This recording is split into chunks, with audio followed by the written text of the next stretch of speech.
প্রাক্তন খাদ্যমন্ত্রী জ্যোতিপ্রিয় মল্লিকই নয়, শেখ শাহজাহানের দুর্নীতির টাকা পৌঁছে গিয়েছে আরও দুই মন্ত্রীর কাছে। আদালতে বিস্ফোরক দাবি এনফোর্সমেন্ট ডিরেক্টরেটের। সোমবার আদালতে বিশেষ একটি রিপোর্ট জমা দেয় কেন্দ্রীয় তদন্তকারী সংস্থা, আর সেখানেই এই বিষয়ে বিস্তারিত তথ্য দেওয়া হয়েছে বলে জানা গিয়েছে।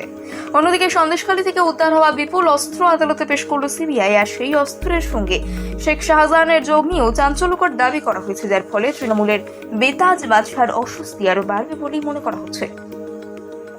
আদালত সূত্রে জানা গেছে, শেখ শাহজাহানকে জেলে রাখার প্রয়োজন সে বিষয়ে জোরালো সওয়াল করেন ইডির আইনজীবী।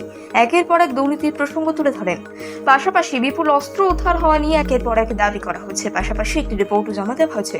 ইডি সূত্রে জানা গেছে, বিভিন্ন কাজের টেন্ডার বেআইনিভাবে পেয়েছেন শেখ শাহজাহান এবং তার অনুগামীরা। রাজ্য কিংবা স্থানীয় পঞ্চায়েত স্তরে বিভিন্ন ধরনের কাজ পেত সে, আর এই জন্যই বিপুল টাকা বিভিন্ন জায়গায় পৌঁছে যেত। এমনকি প্রাক্তন খাদ্যমন্ত্রী ছাড়াও আরও দুই মন্ত্রীর কাছেও টাকা পৌঁছে যেত বলে দাবি ইডির। আর এই বিপুল টাকার ফলেই টেন্ডার কিংবা রাজ চালাতে শেখ শাহজাহানের সুবিধা পেতেন বলে দাবি। আর এর জন্য বিপুল টাকা পৌঁছে যেত বিভিন্ন জায়গাতে। এমনকি প্রাক্তন খাদ্যমন্ত্রী ছাড়াও আরও দুই মন্ত্রীর কাছেও টাকা পৌঁছে যেত বলে দাবি ইডির।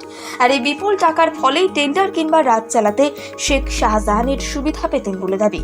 গত কয়েকদিনে তৃণমূল নেতা ঘনিষ্ঠ একাধিক ব্যক্তিকে জেরা করা হয়। তাদের মুখেও মন্ত্রীদের কাছে টাকা পৌঁছে যাওয়ার তথ্য উঠে এসেছে বলে দাবি এনফোর্সমেন্ট ডিরেক্টরেটের।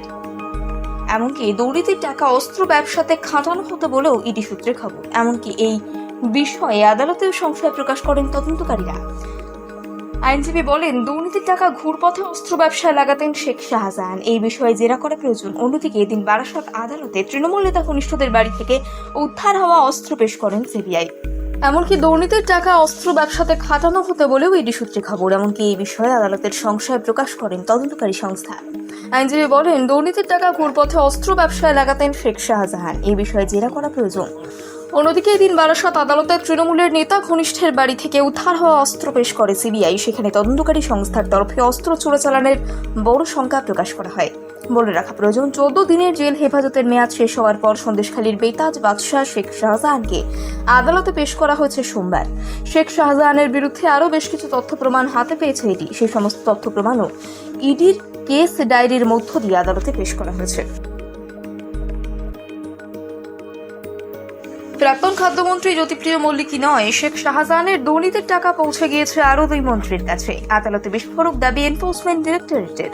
সোমবার আদালতে বিশেষ একটি রিপোর্ট জমা দেয় কেন্দ্রীয় তদন্তকারী সংস্থা, আর সেখানেই এই বিষয়ে বিস্তারিত তথ্য দেওয়া হয়েছে বলে জানা গিয়েছে।